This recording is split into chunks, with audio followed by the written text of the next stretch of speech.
Hello, अस्सलाम वालेकुम।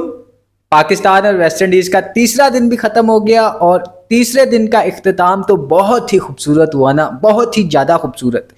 क्योंकि आखिरी बॉल के ऊपर जो है वो अली उस्मान ने आउट करके दे दिया भाई। और थैंक्स टू बाबर आजम एक दफ़ा फिर से अच्छी कप्तानी करके आखिरी बॉल से पहले उन्होंने थोड़ी फील्ड के अंदर चेंजेस की, बैट्समैन का माइंड थोड़ा डाइवर्ट किया और उसी चक्कर के अंदर जो है वो रोस्टन चेस खुद ही अपनी विकेट दे बैठे। Catch and bowled by Ali Usman. इसी के साथ साथ वेस्ट इंडीज के तीसरे दिन के इख्तिताम पे 103 रन्स के ऊपर 6 खिलाड़ी आउट हैं और ब्रेंडन किंग को मिला के 7। आई होप सो कि कोई बड़ी इंजरी ना हुई हो, कल वो ग्राउंड में वापस बारी करने आए, लेकिन जिस तरह से वो स्ट्रेचर पे गया है लग नहीं रहा कि वो कल आएगा, क्योंकि उससे हिला भी नहीं जा रहा था। किंग के साथ पंगा करता है, किंग के साथ ऐसा ही होला था।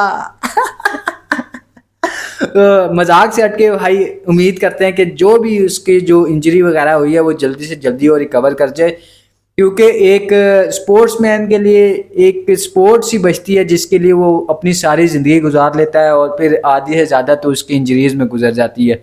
तो उम्मीद करते हैं कि वो जल्दी ही रिकवर कर जाए अपनी इंजरीज से, लाइक शान मसूद भी कर जाए और साथ अब्दुल्ला फजल भी कर जाए। तो खैर, पाकिस्तान और वेस्ट इंडीज़ का तीसरा दिन भी ख़त्म हो गया। वेस्ट इंडीज़ के 103 रन के ऊपर 6 खिलाड़ी आउट हैं। बहुत ही खूबसूरत और बहुत ही प्यारी बॉलिंग जो है वो साजिद खान और अली उस्मान ने की है। बहुत प्यारा, दिल को ना सुकून मिला है, रूह राजी नहीं हो जाती जैसे वो हुई है भाई आज इन लोगों की बॉलिंग देख के। शुरू में मेरे ख्याल में 4-4 ओवरों का स्पेल किया मोहम्मद अली और उबैद शाह ने, उसके बाद फिर लग गए स्पिनर। अली उस्मान ने ओवर किए और साथ साजिद खान ने ओवर किए। साजिद खान ने भी कोई मेरे ख्याल में 15-16 ओवर किए हैं और साथ अली उस्मान ने भी कोई 16 ओवर किए हैं।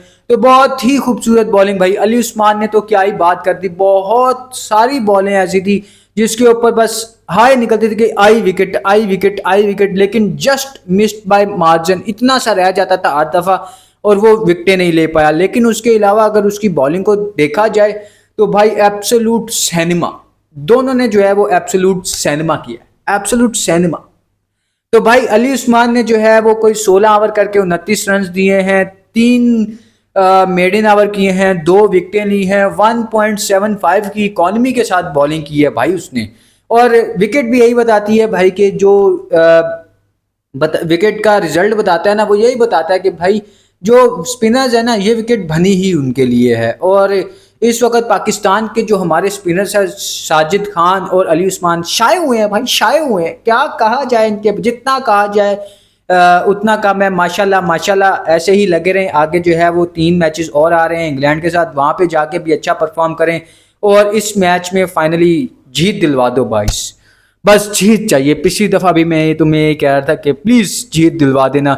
तो खैर, दिन के शुरू से बात करते हैं। डे 2 के एंड के ऊपर पाकिस्तान के 262 रन्स के ऊपर 2 आउट थे and we are very happy. इतना खुशी खुशी जा रहे थे, ऐसे आंखों के सामने बाबर आजम का शो आ रहा था कि बाबर आजम शो करेगा, ऐसे भागेगा, ऐसे मुक्का लड़ाएगा, ऐसे चीखेगा, लेकिन वो सारा कुछ जो है वो पानी में मिल गया। इस रन आउट को देखने के बाद ना मुझे वो विराट कोहली और अजिंक्य रहाणे वाला रन आउट याद आ गया।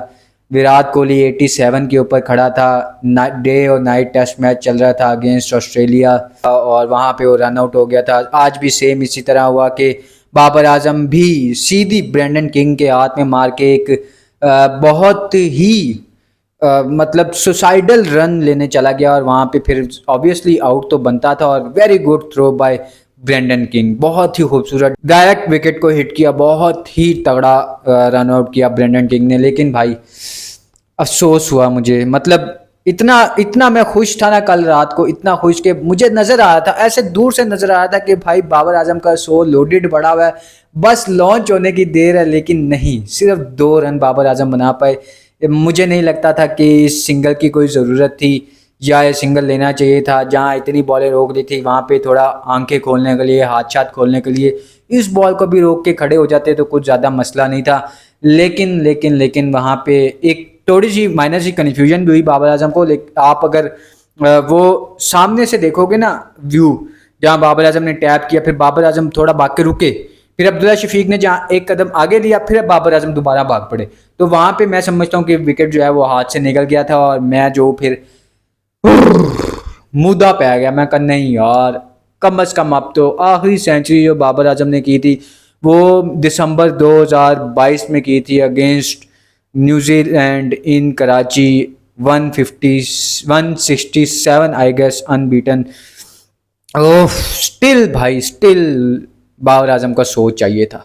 उसके बाद अगर बात करें भाई, जिस बंदे ने शान मसूद की जगह पे आना था वो था अब्दुल्ला शफीक। अब्दुल्ला शफीक को मौका मिला। अब्दुल्ला शफीक का जिस तरह का कमबैक हुआ, मतलब एक रिप्लेसमेंट के तौर पे आए शान मसूद की। दूर दूर से नज़र नहीं आ रहा था कि अब्दुल्ला शफीक इतनी जल्दी टीम में वापस आएंगे, लेकिन जिस तरह से अब्दुल्ला शफीक टीम में आए हैं मुझे नहीं लगता कि अब वो बाहर होंगे, क्योंकि जब उन्हें निकाला गया था तो आखिरी 3 मैचेस में या 3 इनिंग्स में उनके 3 लगातार ज़ीरो थे। और उसके बाद फिर उन्होंने जो है वो डोमेस्टिक भी खेली, PSL भी खेला और भी बाकी जो डोमेस्टिक के सीजन्स होते हैं उन्होंने वो भी खेले। उसके बाद फिर शान मसूद की इंजरी के बाद शान मसूद की रिप्लेसमेंट पे आए और आके शान मसूद की क्या ही खूबसूरत तरीके से उन्होंने जगह फिल की है। बहुत ही दिल गार्डन गार्डन हो गया भाई मेरा, बहुत ज़्यादा। 160 नॉट आउट।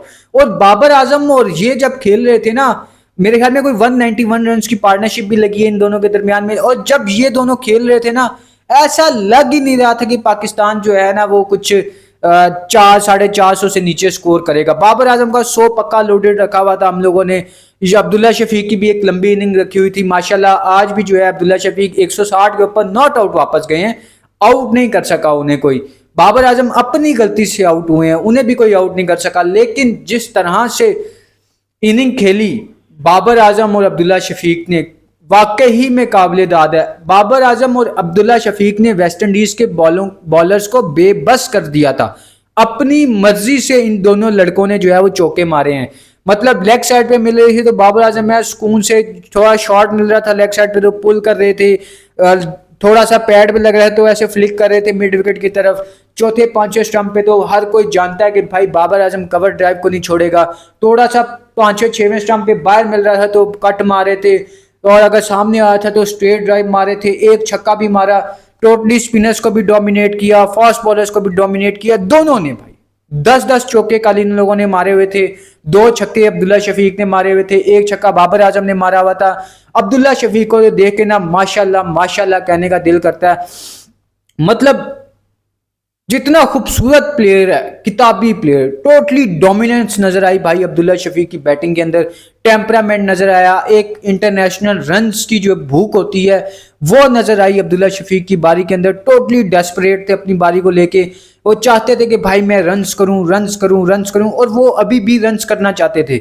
लेकिन एक दफा फिर से वही हुआ कि किसी ने अब्दुल्ला शफीक का साथ नहीं दिया। जैसे ही बाबर आजम आउट हुए, बाबर आजम आई गेस कोई 281 रन के ऊपर आउट हुए, और उसके बाद पाकिस्तान की टीम 387 रन के ऊपर आउट हो गई, ऑल आउट। मतलब के आखिरी 8 आउट हमारे पाकिस्तान टीम के 107 रन के ऊपर हुए हैं, जिसमें एक दफा फिर से हम साजिद खान का शुक्रिया अदा करते हैं जिन्होंने अब्दुल्ला शफीक के साथ मिलके कोई 59 रन की पार्टनरशिप लगाई है, जिसमें उन्होंने भी अपने कोई 31 रन जोड़े हैं। उसके अलावा भाई किसी ने कुछ नहीं किया।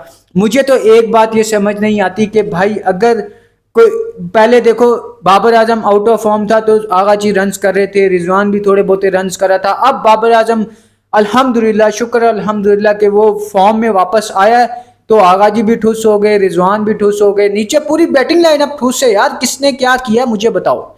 इमामुल हक ने पहले वो शिमाज जोसेफ को इतना प्यारा चौका मारा, फिर शिमाज जोसेफ ने कहा भाई मैं साइड चेंज करूंगा।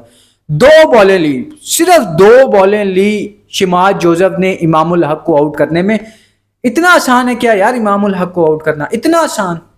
उसने कुछ भी नहीं किया, कोई इतना बड़ा स्विंग नहीं, सीधा सीधा बॉल था, बस उसने जो है अपनी साइड चेंज कर ली, बैट्समैन का दिमाग डाइवर्ट कर दिया, और इमामुल हक की विकेट जो है वो शिमाज जोसेफ ले गए। उन्होंने कहा जी चाल मेरा पुता छोटी का, चाल निकल। मतलब व्हाट द हेल भाई, रन्स करने हैं कि नहीं करने हैं यार। उसके बाद अगर आप देखो तो एक दफा फिर से एक डेब्यूटेंट को खिलाया गया था। आई एम सरप्राइज्ड कि भाई कैसे, मतलब अगर मिडिल ऑर्डर में इस वक्त देखा जाता तो डेब्यूटेंट को हटा के अगर अवैस जफर और सऊद शकील में से तो कोई भी पिक करता तो वो ऑब्वियसली सऊद शकील को पिक करता मेरे समेत। लेकिन यहाँ पे डेब्यूटेंट को मौका दिया, ठीक है जी, बहुत अच्छी बात है दिया, लेकिन डेब्यूटेंट के ऊपर तो कोई प्रेशर नहीं ना होता। डेब्यूटेंट जो होता है ना उसके ऊपर कोई भी at the end of the day बात नहीं करता। लेकिन जितनी घटिया शॉट मारी अवैस जफर ने, सच्ची बात बता रहा हूं, मतलब आप अभी इंटरनेशनल में आए हो, आपका पहला रन जो आपने लिया वो भी अच्छा नहीं लिया, इनसाइड एज लगा और पीछे गई तो आपने पहला रन ले लिया। उसके बाद आपने पहला जो रोका बड़ा सॉलिड रोका, मैंने कहा यार वाकई 43 रन की है, 43 की एवरेज अगर फर्स्ट क्लास में तो ये लड़का कुछ लंबा करेगा भाई। हग के गया है यार, हग के, लिटरली हग के गया। 6वां बॉल आप खेल रहे हो, आप कह रहे हो मैं आज को निकल के सामने छक्का मारूंगा, कैसे मारोगे भाई? अभी आपने सीधे बल्ले से अभी एक सिंगल नहीं लिया, एक रन आपका सीधे बल्ले से नहीं है, आप कह रहे हो मैं इसको निकल के सामने मार दूंगा। मतलब ताई जी का हाथ नहीं ना आए, फिर तुसी इंज ते नहीं ना होंदा, तो टाइम लेना सी यार, अपना टाइम लेते, लंबी बारी करते।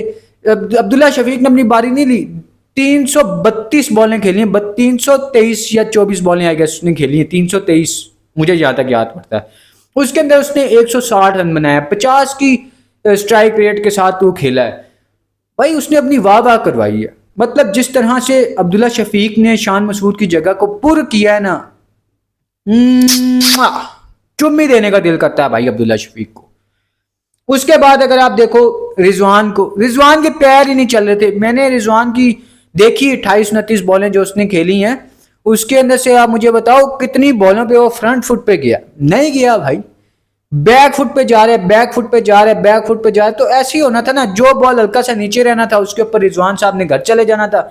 और वही हमें देखने को मिला कि एक बॉल, लिटरली एक बॉल रिजवान को जो है ना वो थोड़ा सा नीचे रहा और रिजवान साहब के हाथ पैर बाहर, बल्ला घुमा नहीं, बल्ला आया नहीं बॉल के ऊपर, तो चलो जी चल मेरा पुत्र छुट्टी कर काज जा, ऐसे ही हो रहा था। उसके बाद साजिद खान ने बहुत ही खूबसूरत बैटिंग का मुजाहरा किया, हैंडी 30 रन दिए पाकिस्तान को, वरना तो लगना शुरू हो गया था कि ये लोग जो है वो लीड भी नहीं लेंगे, ये फिर एक दफा ट्रायल पे रह जाएंगे।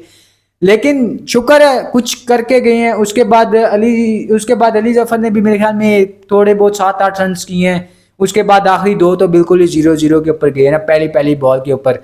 और उधर से जो है वो वरी केन ने बहुत ही खूबसूरत बॉलिंग की है, 6 आउट किए हैं उसने, बहुत खूबसूरत बॉलिंग, बहुत प्यारी और खूबसूरत थे, वो बहुत प्यारी बॉलिंग कर रहा था। पाकिस्तान के जो अली उस्मान है वो अच्छी बॉलिंग कर रहे हैं, लेकिन उनकी पेस बहुत तेज है, 83, 84, 85, 87 तक भी गए हैं वो।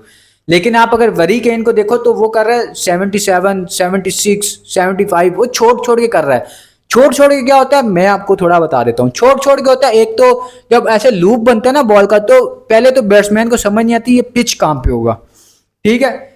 जितनी देर में वो समझता है ना कि ये पिच कहाँ पे होगा, उतनी देर में फिर उसको आगे भी सोचना है ना कि ब्रेक होगा या आर्म आएगा, ये भी नहीं उसे पता। लेकिन जब आप कर रहे होते हैं तेज, वो रेडी खड़ा होता है, कहता है भाई ब्रेक होगा यहाँ से, ये पिच हो रही है, बस मैंने वो रोकना है, डंडे रोकने अपने, लगे रहो। और यही हमने देखा है कि शाय होप और ये रोस्टन चेज ये अपनी सिर्फ ऐसे पैड बचा रहे थे और साथ ही अपना स्टंप बचा रहे थे, उसके अलावा वो बाहर वाला बॉल जाने दे रहे थे। उसकी वजह क्या थी कि वो उन्होंने जो है वो लाइन लेंथ को पिक किया था कि भाई ये यहाँ मुझे बॉल कर रहा है, बस मुझे इसके आर्मर से बचने हैं जो मेरे पैड के ऊपर ना लगे बस। तो बॉल को अगर थोड़ा सा और स्लो किया जाए तो उसमें जो है वो ब्रेक में भी ज्यादा मिलेगा। उसके बाद जो है वो बैट्समैन को भी थोड़ा सा जज करने में मुश्किल होगी कि बॉल करेगा क्या मेरे साथ। तो बस फिर थैंक यू वेरी मच। उसके बाद हाँ सच, उबैद शाह के बारे में मैं बात करना भूल गया। उबैद शाह ने जो है वो पहले दिन के अंदर 9 ओवर करके 56 रन दिए थे और 1 आउट किया था, वो भी आमिर जैंगो मेरे ख्याल में थे बैट्समैन जो अपनी विकेट खुद ही दे के चले गए थे। मैं सिर्फ ये पूछना चाहता था कि विकेट का कंडीशन ये बताता है कि विकेट पेसर्स को सपोर्ट इतना नहीं करती। यहाँ पे 140 वाले की ज़रूरत ही नहीं थी, यहाँ पे आप अब्बास को ही रखते। मेरी प्रेफरेंस अब्बास पे ही होती, मैं एक डेब्यूटेंट डाल देता, मैं कम से कम फास्ट बॉलर ना डालता, अब्बास से मैं बॉलिंग करवाता, साथ मोहम्मद अली होते, थोड़ा सा बॉल पुराना होता, मैं स्पिनर्स को लगा देता। सिंपल सी बात है। अभी सेकंड इनिंग में क्या हो रहा है, 4 ओवर किए हैं इन्होंने। उसके बाद दूसरा स्पेल मोहम्मद अली ने भी 4 ओवर का किया, बस 8 ओवर अली ने किए हैं, 4 अब बैदशाह ने किए, सारे के सारे उन्होंने किए हैं, स्पिनर्स ने किए हैं बाकी। तो इन चीजों को सोचो यार, थोड़ा टेक्निकली जाओ, ये मैच नहीं हारना। अब देखो तुम लोगों ने पूरा हाथी पकड़ लिया है, दुम से मार नहीं खानी। बस इतना याद रखो कि जहां अगर तुम दुम से मार खागे ना, ये विकेट अब बैठना शुरू हो गई है, ये विकेट नहीं खेलने देगी चौथे दिन के और 5-6 दिन में। पकड़ लो भाई, पहले सेशन के अंदर ही ये 3 आउट कर दो। ये जो 3-4 आउट बचे हैं ये कर दो, वैसे तो 3 ही बचे हैं क्योंकि ब्रेंडन किंग का कोई पक्का नहीं है अभी। 3 आउट हैं, कर दो भाई। पेस वो ही है, एक वरीकेन है, एक कीमा रोच है, एक शिमाज जोजफ है, उसके बाद जस्टिन ग्रीव खड़ा हुआ है। पकड़ लो भाई, ये मेरे हाथ जुड़े तुम लोगों के आगे, खुदा का वास्ता है भाई, पकड़ लेना इन्हें। बहुत अच्छा जा रहे हो, मेरे ख्याल में सिर्फ कोई 60 रन की इनकी लीड है इस वक्त। इनको 100 से पहले पहले पकड़ लो, मजा आ जाएगा। बाकी लव यू हो गया, मिलते हैं अगली वीडियो में।